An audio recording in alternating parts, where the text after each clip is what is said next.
as I grew up, and like with any strong, independent woman who has a bold voice in any country, I was also asked to shut up. I was also asked why, being a woman, I was being loud and inviting trouble from my parents, from my teachers, from my friends, from everybody around. I just told my mom about if I have any risk or any attack that happened to me, you should know that I'm doing good thing. So okay, my family, only my mom, she know my situation very well. Like I supposed to move sometime, and I cannot tell to my big family what I'm doing.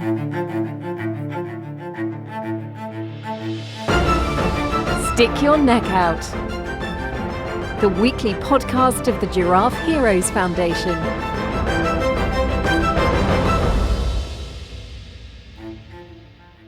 No single taboo is enforced worldwide. Things which are unthinkable in one society are permitted elsewhere. For example, in some countries, same-sex marriages are allowed. In others, you can't even think or talk about a sexual orientation apart from heteronormativity without being persecuted. In some countries, taboos are enforced by laws, such as the dress codes introduced in strict Muslim countries. Breaking these taboos can lead to severe penalties, from banishment to death. But in many cases, they merely cause a sense of shame. Welcome to Stick Your Neck Out, our podcast to restore your faith in humanity. Today I have two guests, Ruang from Thailand and Aparna from India, both Kanthari alumni, two women from different countries, different cultures, who fight for the same, breaking taboos in their communities. Welcome. Thank you. Hi everyone. Before we start to jump into our conversation, I would like to share to our listeners our story of trying to fix this date with the three of us several times. Last one, on Friday 22nd of Jan, it couldn't take place because Aparna was caught up at her campaign site, Neya Dam, and got detained by the police.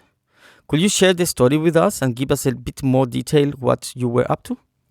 So we were working with a tribal community, a couple of tribal communities. So every time they have natural calamities, they get landlocked. So they are in a forest environment. They get landlocked and they can't go outside.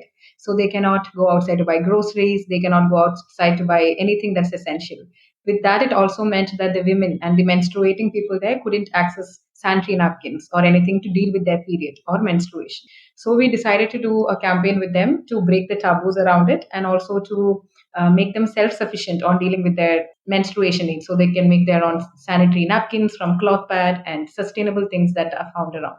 So we've been working them for a long while, and last week we had a small issue with the forest department there because apparently they have got complaints that the work that we do did not get enough permission, and even to explain to them it is quite difficult because we do not talk about period, we do not talk about taboos even in the general context. So talking about in a forest environment, they did not think it was necessary, so they were wondering why we were doing so many extensive sessions when it is not really a necessary topic. So we just had to explain to them, and we were actually, it was a miscommunication, a small political issue, so it did not have much to do with taboos. However, convincing them that these workshops were necessary had to do with taboos because they didn't understand why it was necessary. We've also heard that since last year the political situation in Thailand was a bit unstable.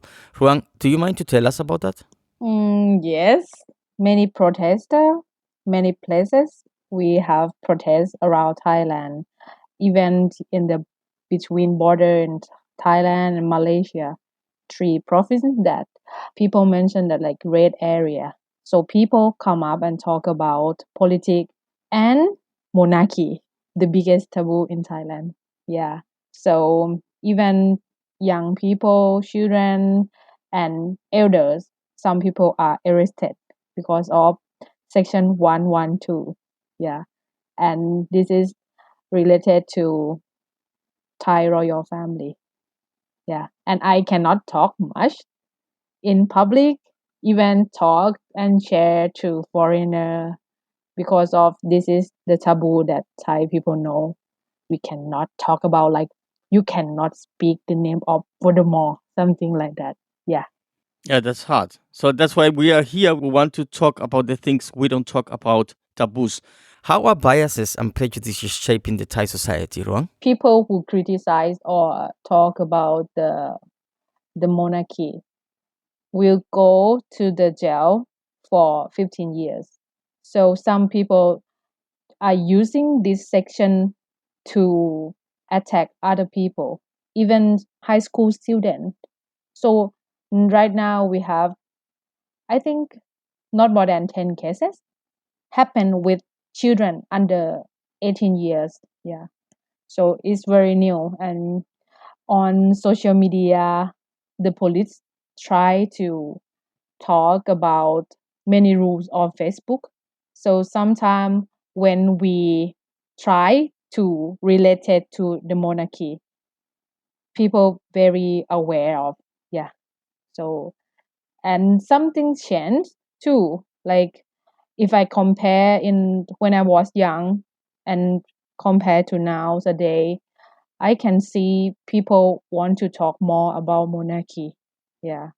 So maybe something will change. Yeah. Yeah, I can understand. I can understand. Are there other taboos besides the monarchy? Yeah, it's including the law too. I mean, if you pick the note bank and you cross the note bank, or if you have any picture that show of the royal family and you don't show the respect to them, this is taboo and the law will punish you too. Okay, another taboo. So if you bring something like food or dirty things and you put on the head, even the shoulder or back, people don't accept that. Yeah, this is very rude among Thai people. Interesting. Now I'd like to have a look at the land of Kama Sutra. What do you have to say about taboos in your culture, Aparna? Yes, so it is quite ironical that you mentioned Kama Sutra because I keep talking about in our campaigns too. Because sex is one of the greatest taboos in India. Anything related to sex becomes a taboo immediately. So, sexual abuse, domestic abuse, menstruation, body parts of different people, your gender identity, your sexual orientation, when you have sex. Do you have it before? Do you have it after? How many people you have it with? All of this. All of this is a taboo in India. Only heteronormal marriages and sex after that is considered normal. Everything else is abnormal. And even sex after marriage is considered a taboo. Nobody talks about it. So, to talk about taboos in India, actually, very much like how it is in Thailand, though it hasn't probably become evidently extreme, we are going through a situation where it is quite forbidden to talk against the government, to talk against atrocities that marginalized communities are facing, or there are huge laws being passed in the country that affects marginalized communities, that even strip away the right of citizenship of many communities that the government is against, and we are not allowed to talk about it. Even just last week, there is the farmers' protest happening in India. And just last week, just 2 days back, a journalist was picked up from the strike venue and jailed with no reason. Many Twitter accounts have been banned. Around 150 Twitter accounts have been banned in India in the last 1 week because they mentioned farmer protest with no valid reason. You go against the regime, go against the rules, and then you're immediately put in jail, or you're immediately targeted. Your life is immediately made difficult. And it is the same thing for people who for others as well. There are so many things that are a taboo, like sex education, like menstruation, like masturbation, like female genital mutilation. All these things exist in this country, and it is widespread as well, but it is quite forbidden to talk about all this because I think in India we are being brought up in a culture where we, especially the marginalized communities, marginalized gender like women or LGBTQ community, we are taught to always keep quiet. If you keep quiet, nobody will target you. That's what they tell us. And that is why nobody even speaks out or demands their rights, because the moment you come out and say, this is not right, I should talk about it. This is my right. I demand that I be given this fair treatment. And then you're immediately targeted, you're immediately jailed. So I think we have reached a stage where majority of people choose silence over self-defense, choose silence over truth, choose silence over being loud about their politics, choose silence over being of just plainly existing and breathing and telling their truth. We are just I see majority of people and communities just keeping quiet for the sake of their own lives, for the sake of their own safety, for the safety of their community, so that they are not jailed or expelled from the country. And that is the sad truth of reality in my country, I believe. Yeah, but silence is not the option. I mean, it's not the solution to this problem.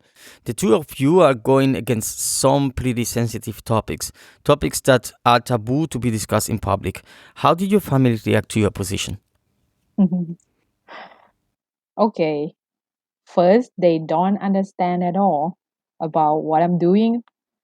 I just told my mom about if I have any risk or any attack that happened to me, you should know that I'm doing good thing. So, okay, my family, only my mom, she know my situation very well. Like I supposed to move sometime, and I cannot tell to my big family what I'm doing because some of taboo like sex education is not good for them. If I talk about the sanitary tax, my family, they are not support me to do that. So I decide to tell only my mom what I'm doing and explain to close friends about my situation because right now I'm joy the protest and support children and young people in the protest and many risks happen like 3 weeks ago the policeman follow me and some young protester. I'm scared too sometimes because if I decide to tell the family, they will scare, and I think they will not allow me to do this job. Like I really love this job. Yeah, sounds quite hard. How about you, Aparna? Well, it is, given that my country is what it is and our upbringing is what it is, and the culture has been taught that silence is better. My family obviously does not approve of everything that I do. It is an eyesore for them, and it is a taboo in my family. They do not talk about what I do. They would rather not talk about what I do. So even when relatives come over, they would rather just brush around what I am doing in life and talk about other things that are pleasant and nice to hear about. The thing is, since the topics that I deal with are taboos, I get a lot of backlash. Every time I have a campaign, and Elephant in the Room, my organization, we do campaigns in a provocative manner. We want people to be provoked into talking about taboos. So, for instance, when we did a campaign on cyber abuse, our posters were graphic images of screenshots of cyber abuse. So the poster was of a woman, and in the background, we had screenshots of real life comments that internet users posted against women and gender minorities. Things so it had graphic images of how a person would rape another person, how a person would hurt another person, how a person would throw acid on another person's face. And these were graphic. It was on our poster. And once we started circulating it, we had huge backlash. People were like, it's against our culture. Why would you put this up on a poster? We don't want our kids to see this. And the first gallery in which we wanted to do the exhibition, they pulled off. The sponsors who sponsored the event, they pulled off. None of them wanted to do anything with it. So this is just one instance. All of our campaigns are like this. One way or the other, it brings a lot of backlash, and people have a lot to go against and not be happy about. And then I get calls from my family. Every time these things spill over, every time they hear about the things that are happening, they call me and they ask me, what are you up to? What are you doing? Why are you giving us a bad name? The people are going to target us now. They're going to ask us why your daughter is doing these things. And then I think I don't have answers to these questions. So I just tell them, wait for it. I just ask them to wait for the impact. Because after the cyber abuse exhibition, soon after that, we had parents coming and telling us how they understood the gravity of the situation. How when they saw all those graphic posters in our exhibition, they realized that they should raise a better generation of kids. How they should sit and talk to the kids about not being a cyberbully, of never using such words to hurt a person, whether you're online or you're not. And this is the impact that I try to console myself with. So every time a backlash happens, or every time people ask me, why are you doing this, especially my family, I tell them these stories. I tell them, see, we had this backlash, but think about the impact that it is generating. Maybe it is hard to digest now, but in a few years' time or in a few days' time, maybe you will realize that it was necessary to have this conversation. Because if we do not talk about it, who will? Yeah. That's right. I mean, it will be really, really weird not to talk about the problems and the situations you face day to day. Ruang, can you tell me a bit about the taboos that exist regarding superstitions and tend to be like a norm in the society? Okay, let's talk about abortion then. Safe abortion. Yeah. So now we try to fight and we want to change the law. And people who join the protest, or girls or LGBT people, they want to change the law to like safe abortion law. But the government think that only 12 weeks is enough. But for women who cannot go to the hospital, we have only around 100 hospital around Thailand able to have safe abortion. So people start to talk about abortion, but they relate it to karma. If you do abortion, the baby ghost will follow you. So it's very normal to society. And they think that fortune teller will see the babies follow you, sit on your head, sit on your shoulder. And I mean, like right now, teenager, they want to change this mindset. But in general, people still thinking about safe abortion is not okay at all. People don't accept that. And people who fight for safe abortion is bad people or have many karma. For me, I cannot accept this at all. And even the law is not okay at all. They just announced last 2 weeks and we not accept that at all. Yeah. I mean, like No, of course not. I mean, it's your right. feminism, feminist people, or I mean, people in minority group, they really want to talk about more about safe abortion, but now it's like they shut our idea. Yeah. So we have only 12 weeks for safe abortion only in Thailand. Mm. How is it? How is it in India? Do you have troubles also with abortion, Aparna? Yes, yes. Like I said, everything related to sex in the land of Kama Sutra is a huge taboo. So people have this feeling that why should you abort? Like, have as many kids. We are the second most populous country in the world. We love to have children. I think that is no secret anymore. And most people have this idea that a woman would abort or a person would abort a child only if they were in the wrong somehow. Maybe they had abnormal sex. Maybe they had sex before marriage. Why did she have to abort?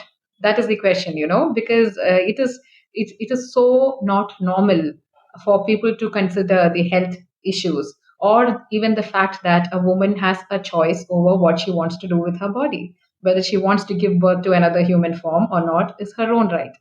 And that basic philosophy, that basic right, something that should be basic for people to understand, is so hard for people to understand here. It is beyond their logic to understand why a woman would need to do something like that. It is considered so vile.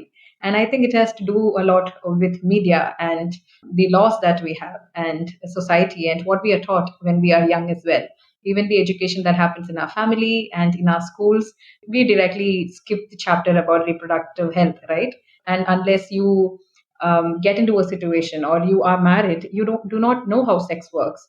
You do not know how you can protect yourself against unwanted pregnancies. So to have an unwanted pregnancy is very easy in my country because we do not have the knowledge to stop it. We do not have the means to stop it. Not many people use condoms. It is seen as something against our culture. Not many pharmaceuticals would give away a condom if you do not have a prescription or if you do not seem old enough, or if you look like you're a teenager, or if you look like you're unmarried, like if you do not have the Mangal Sutra or the Sindoor that shows that you're a married woman, you will probably not be given a condom. And most men here get their sex education from porn, and in porn, nobody uses a condom. So why should they? It is also a conversation about how it is less pleasurable when you use something that will protect you against diseases or unwanted pregnancies. So I think all of this together contributes to this being a huge taboo still. It being people think it is illegal to do it. People think it is a crime to do it. They think it is not killing a fetus but killing a baby. And if you kill a baby in this life, like how Ruang said, how it is in Thailand, you're going to have the repercussions in this life or in the next life. Let's talk about the elephant in the room. Aparna? So my organization was named Elephant in the Room because, yeah, we just plainly want to get people to understand that this is what we do. We talk against taboo. So if you are going to deal with our organization, deal with the fact that there will be uncomfortable conversations. Most of our campaigns, most of our workshops, it is very difficult for people to sit through because we do not shroud anything in rosy or in flowers. We use certain terms that are not acceptable for people. We are quite unashamed when it comes to mentioning the word sex or contraceptives or menstruation or even masturbation for that matter. We are quite loud in our politics, and that is why we decided to keep the name Elephant in the Room as well. And there is actually a very interesting backstory because the first time I'm hearing the phrase elephant in the room referred in normal conversation between two people, the person who was telling me that phrase, elephant in the room, he was actually referring to sex. And I always wondered, why didn't he just say sex? Why did he say, let's address the elephant in the room? I was like, why didn't you say, let's talk about sex? And this thought somehow was in my head. I think I started connecting it to many other things. I started connecting it to all the other things that people use substitute words for, or people ask me to shut up about, like menstruation or female genital mutilation or dissent in general.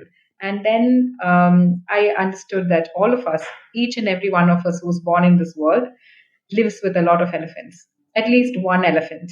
We all have things that we do not want to talk about. And that is when I realized how widespread this is, this fear of talking about things people asked us not to talk about. Why are we so scared to break that mold and just talk about it? These are not things that are wrong. These are just things that are uncomfortable. And why should uncomfortable conversations be made uncomfortable? And I think that is how Elephant in the Room came about as an organization. That sounds great. And this is really funny because both of you are talking about taboos and in your own way. And both of you have like you kind of choose animals to be like the face of your organization. So Ruang, will you mind talking about your little firefly? Yes, little fireflies in Thailand called hình hoi noi, which mean little, like very, very little. I used firefly to be my symbolic for my organization because of children. They really like to see the firefly in the night, and because of my organization working with children. So I used firefly to let the children see inspiration of the darkness. So for me, darkness, which means taboos too. So when they can see the light, they will get inspiration to do whatever they want. Like they have any curious question, they can go to the and turn on their light and see that thing clearer. And sometimes when they face to the darkness, they will know the truth of the darkness and understand the life. So I used life to be like a lightened mode and dark to be a part of the reality.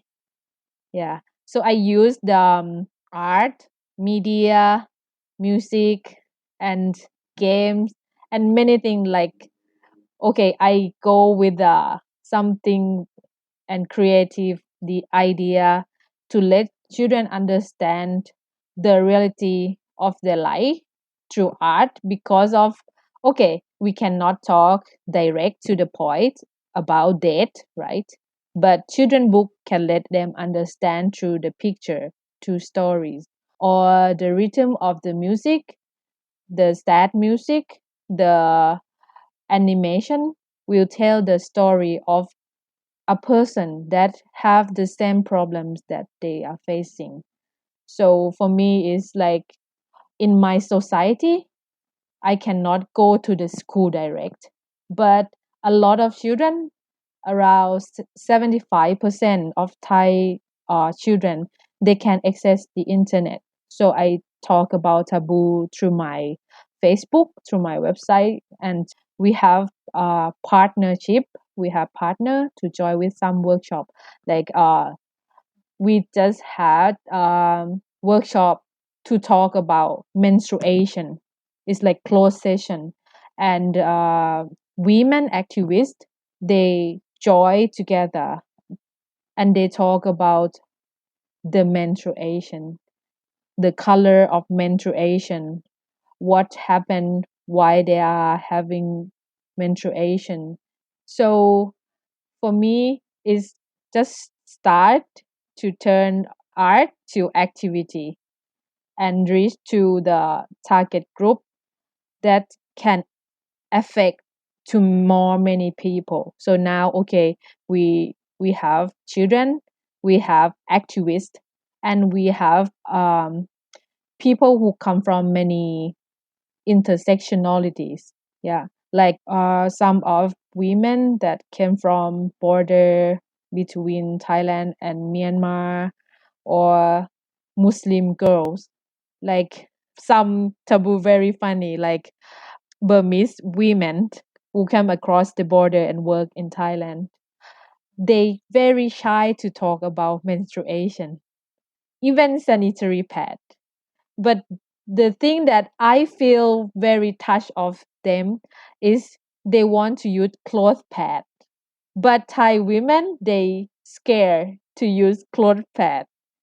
So Burmese people they respect the land. They don't want to use plastic. But Thai women still use plastic sanitary pad. So some conversation that direct to taboo is for me is like I can get a lot of inspiration, and I think we should talk more about the secret thing. Like children they come to my Facebook page and they ask me about how can I have safe abortion. They don't have anyone to tell their secrets, but some of them very funny and very innocent. They ask me about mathematics, and for me it means they don't know how to communicate with elder. Yeah. Yeah, it seems like a huge problem from education, kind of. Yeah, and because of education, politic, and generation gap. Okay, I used to stay in India for a while. I think something like in India more progressive than Thailand, like abortion, safe abortion laws, if I can compare. Or I can see queer people or LGBTIQ people or some law in India quite more progressive more than Thailand. But in Thailand, we just talk about same sex marriage, but the law is not passed yet and it's like stuck. We can see a lot of trans women, LGBTIQ people, non binary or a gender. We have information, but the politic, the laws cannot change. But I can see India, for me, is more progressive. Yeah. It is, I think, to an extent, maybe because I can understand. I think it's also to do with the political system both our countries have. Yours is a strict monarchy where what the king says is the final. If he says you have to be guillotined, you have to be guillotined at the end of the day. But in India, and I can't imagine how hard it is to work in a country like that, because in India, even though we have a multi-party system, even though we are the largest democracy, even though we are in effect, a country where dissent is allowed, where you are supposed to dissent. You have different political parties, you have different sections of people, and you have a huge diversity. But still, it is extremely hard for people to talk against the government, talk against systems, talk against establishments. So I cannot believe how hard it can be in a country where it is still a monarchy, where it is not an elected government, where there are no multiple governments or an opposition. And I think, like how Ruang said, though it is not all good and best in my country, I do understand how much more difficult it can be in Thailand comparatively. Yeah, that's. I mean, same here. I can only say the same. I can't imagine how it's to work in this kind of societies anymore. Though come from a society which also has a lot of taboos, and also, you know, it's also hard if you want to go against the mainstream kind of. But yeah, I mean, you cannot compare.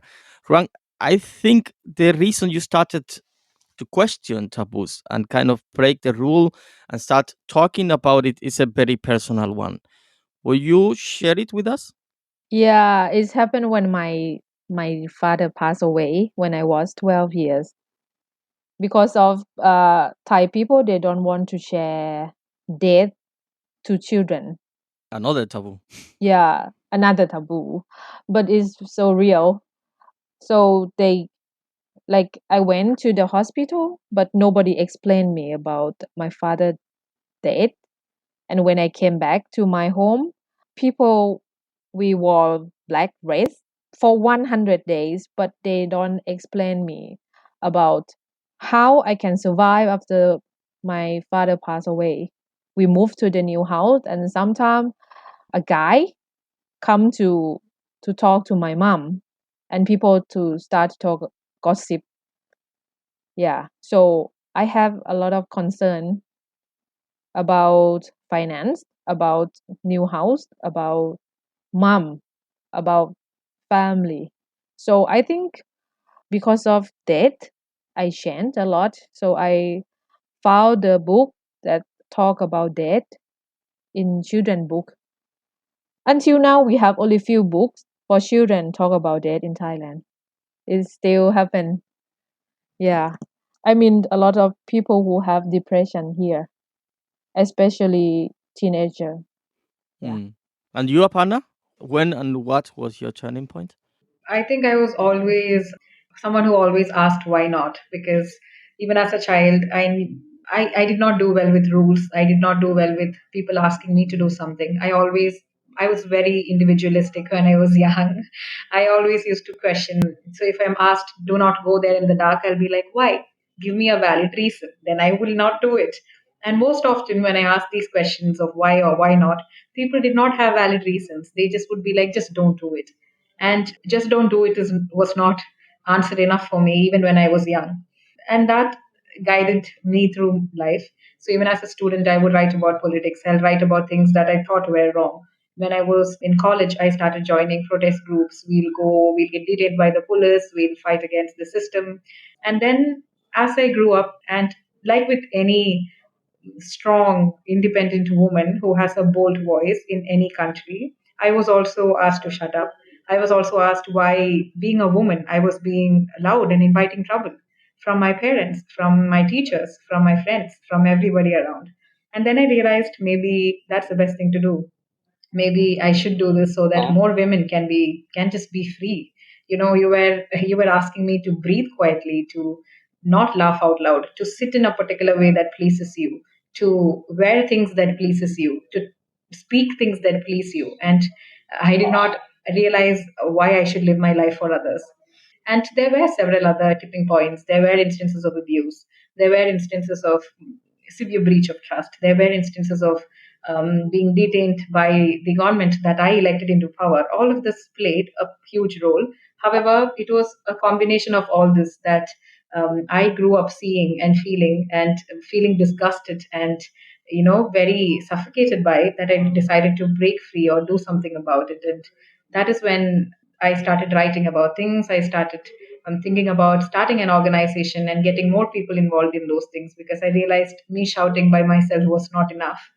So I think that it is my life in itself and the experiences of living in this society that made me who I am. Yeah. What kind of impact does it have if there is a non-written law of not to be talking about something? I think we can see that impact already around us. It is these non-written rules that make us, you like you mentioned, you reach a stage where it is normal, where you feel it is normal not to talk about things. Like it is a very uncomfortable truth to talk about. However, I think the greatest negative impact of having these unwritten rules is that we'll reach a point where we believe, strongly believe, where we are convinced that talking about this will give us no good. Why should we talk about it? And I think that living in a society like that is extremely scary. It is extremely like being part of a dystopia. It is like living in a George Orwell novel. It is like 1984 or Animal Farm happening in our lives, where the government says 2 plus 2 makes 8 or 6, and we say, yes, that's the truth. Because we become so passive and we become so defenseless, we reach a point where it is normal. What you ask us to do is normal. And if you say, I need to be oppressed, go ahead, oppress me. I think that normalcy where taboos lead us, I think that is the greatest negative impact of living with these unwritten rules. That's worst of it. Ruang, you have something to say? For me, uh, I can see something change. Like taboo is like very dark area, right? But if we talk more and more, we share even in a small group, you will feel more comfortable and have confidence with your life. Taboo for me is about politics, like control people. We have less power because we cannot talk about everything. But if you think you have power, for me, taboo is nothing. So for my work, this is a part of my life. So if I have any question, if I have a dark space, okay, I will jump to the dark space and enjoy that. And I will come back to the light and I will tell everyone. Yeah. Yeah, that's a good thing to hear. It's really nice to hear. Could you share one taboo of your society, Ish, regarding your life? One that comes to your mind thinking about the past, your work, family, anything? Okay. I am lesbian and I hide my identity for a while when I was young. But when I had enough information and I had enough confidence, I started to talk to friends, to my mom. And I think because of that point, I feel like I very respect about people life. So I think I want to do the same thing, to share the same thing to other LGBTIQ children too. Yeah. Now we cannot do yet. Okay, it's very hard to get support for children, but I hope it will change. I I have a lot of ideas to make paper dolls, to make animation, to make children book that talk about LGBTIQ and people with disability. Yeah, I want to do so much in the future. For me, I think it always boils down to sex education, because I think sex education, it teaches us much more than what goes on in our body or the processes that goes on in our body. I think it is a base. It should also be a basis of how we form relationships, because sex education also encompasses talking about consent, talking about knowing others' boundaries, giving someone space. And I think these are all necessary conversations that we should have in our life, in everyday conversations, everyday relationships. And I was brought up in a culture where my mother taught me or asked me not to get raped, but never taught my brother not to rape. And these indifferences, these different behaviors, or these really twisted mindset and really twisted idea of who who needs to safeguard themselves or who needs to conduct themselves in a society. I think it is this that really stands out for me. For me, at the end of all days, though there are hundreds of taboos in this world, it's always sex and sex education that really stands out to me, because I believe that in this world we are born with just our body. Even our thoughts, it form somewhere later in life. So if you do not understand enough about your own body, if you do not know how many holes you have on your body, if you do not know what happens to your body when you do what, then it means that other people can come and ask you what to do with your body. Other people can come and tell you when you can abort, when you can have a baby, whom you can sleep with, where you can sleep, what kind of bra should you wear. And these are not questions that others should be telling us. These are things we should know for ourselves. And only if we have this knowledge about our body would we have the agency to protect it, the agency to defend it, and the agency to celebrate it. And I think for me, for that very same reason, sex and sex education will always be a taboo that is very close to my heart and something that I really, really want to break every day. The two of you are talking about taboos in two, I will say, really conservative countries, Thailand and India. How are you holding up? How do you manage to be heard? I think for me, how I hold up is to always think about the impact.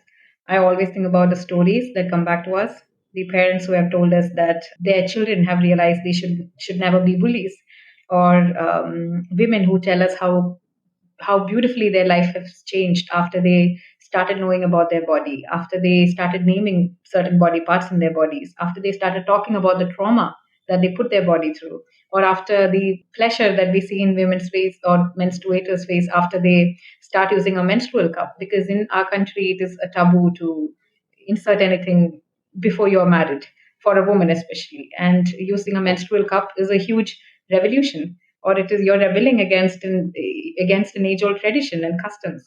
So when I hear all these stories from the people we work with, then I feel so happy. I feel like it doesn't matter. It doesn't matter that I'm the black sheep. It doesn't matter that 10,000 people call me weird and call me names. It's okay.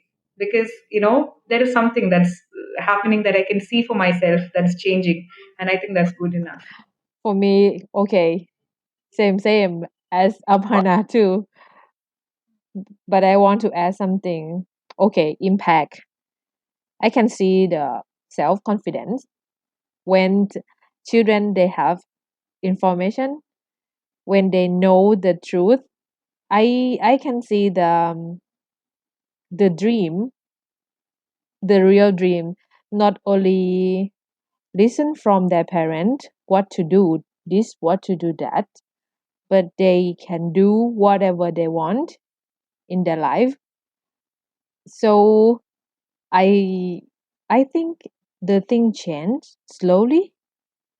Okay, I am black sheep too. So for me is my goal is like face to the real thing, to the truth, and I can accept that. Don't tell me how to fight with my life, with the hard thing in my life. So I want to make environmental for children to grow up for reality. If you face to the hardest thing, but this is your life, we supposed to go through. We cannot keep quiet about our life. So I mean, if this world free taboo, I think people will feel more happy. Yeah, definitely, totally. I mean, taboos are not a nice thing. I mean, they are like a huge problem in every society. If you don't talk about what is hurting or what makes you uncomfortable, you won't solve the problem. But the thing is, time is changing every second, right? And that is very big benefit to take advantage. So I have a big hope that even I'm die, even I'm go to the jail, but the truth that we talk about it will spread very fast and make some people feel happy, and some people who never think about, they will get new idea, and they will understand about their life more and more. Yeah. You girls are trying successfully to break taboos in each of your societies. How do you think you can change the perception of your people? To answer that, I always say, I think I can link it to the question that I get asked most often. It is, what is the future you see for Elephant in the Room? Or what do you see? What is your huge vision for this world, for your organization? And I always say, my huge vision is for my organization to shut down as fast as it can. Because my organization can shut down when all these taboos are done with. And I think this is something we discuss in Kanthari too. Like, we'll all be so happy if all of our organizations can shut down, because it means that the problems that we are trying to solve are gone with it. And that will be a very beautiful world to live in, because the sheer number of organizations we have dealing with these issues show us how bad of a situation it is, how grave it is, how each one of us, every second of our life, we should be talking about these issues that make life a living hell for most people, for most unprivileged people at least. And I think that is the impact I want to, the impact or the change in perception I want is for a future where I do not have to talk about these things anymore, where it is normal for people to talk about taboos, where people would not cringe or laugh about something as normal as your body or your body part or sex in general or anything that is a taboo. And I think that is the change in perspective or the future that I wish for, the world that I want to be a part of. For me, when we have normal word to say, not only some word that we cannot talk about, like vagina or having sex, or I want to have anti-pregnant pill, like let our life free.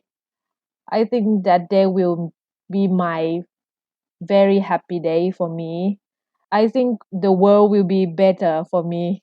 So taboo is like some screw that stuck you, something that punch your face and you cannot heal for me. Yeah. So just let let them out, and I think the world will be changed a lot. Yeah. Yeah, I hope. I hope that's the case. Unfortunately, we live in societies that not really allowed to make this dream true. At least not in the close future. And Ron, do you have the feeling that you are really being heard? That you achieved something? For me, only one people who can talk about their secret. Yeah, I achieved that goal. Yeah. What about you, Aparna? Mm, There are some days when I wake up thinking, what am I doing? I don't think it is having any effect on anybody. There are days of existential crisis, yes. There are days when it is very hard to get out of the bed and do things that I have been doing. But there are also other days when I receive a message or I wake up to a message of somebody telling me something positive, that I visited your session and I think I have changed this way. And then it makes all those worries seem less important. Do you sometimes realize yourself still being caught up in certain taboos you grew up and you find hard to question? Okay, I was raped, so very difficult for sure. Do I supposed to go to the police station or talk to my mom, or I don't know how to deal with.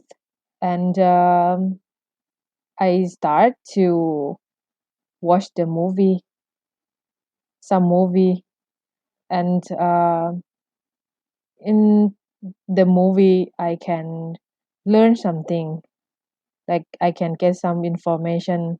So it's like connect to another point, and let me free to think if I don't use the same information or knowledge. So it's difficult too. It's not easy. Yeah. What about you, Aparna? Taboos, maybe not so much, because I have always been a loud child. Even when I was a child, I was always loud. I always wanted to know what everything was. I always talked about things like nothing was something very shameful for me. So not taboos, not so much. However, like how Ruang pointed out, sometimes when abuse happens to you from someone whom you know, or abuse happens to someone you know, and they do not want to talk about it, they do not want to bring it up in conversation, you don't know what to do about it, you don't know whether to be political about it or loud about it, or whether to sit in a corner and cry about it. There are days like that. But taboos not so much. But I've caught myself in the middle of being biased. I've caught myself in the middle of passing judgments on people sometimes, even today. It is a learning curve. Every day I try to better myself that way. I wouldn't ever say I'm perfect. I was born in a society that taught me only biases and stereotypes. So I get caught in that whirlwind every now and then. I realize, oh, I'm an awful person to think that. I only think that. I probably do not act on it, but it's still horrible to think that. And that realization makes me a better person the next day, I believe. So I do get caught up, or I do catch myself in the middle of stereotypical thinking or judgmental thinking. However, it's a learning curve. Aparna, Ruang, thanks a lot for sharing your life, your ideas with us. Thank you. Thank you, Ampia, so much. Thank you so much. Thank you for sharing. Nice conversation. Elephant in the Room is a provocative movement which runs theme-based campaigns around uncomfortable conversations which people squirm away from. And the Little Firefly encourages children and young people to speak, questioning, expressing, and reaching out to taboo issues, including sensitive matters blocked by adults and society. If you want to know more about their work or support Ruang and Aparna, take a look at our show notes. There you'll find their websites. Next week, the podcast to restore your faith in humanity is going to be all about one of the so-called hotspot of biodiversity, the forest in Cameroon. My guest, kanthari alumni Limbi Blessing Tata, addresses the negative effects of over-timber harvesting of the forests in Cameroon. To reduce dependency on timber selling, she trains local women, adding value to non-timber forest products like seeds, fruits, barks, and leaves. You'll find the stories of people sticking their necks out every Tuesday on Spotify, iTunes, our homepage, and every other place where you get your podcast. And if you subscribe, you don't have to look out for us. We'll be coming to you. It will be awesome if you'd like to tell us about your frontline hero. Come and visit us at giraffe-heroes.eu. And also have a look at our social media. We are on Facebook, Instagram, Twitter, and YouTube. My name is Jean-Pierre Aguiar Durañona, and I say goodbye today and hope you join us and get to spend a bit of your time with us again next week.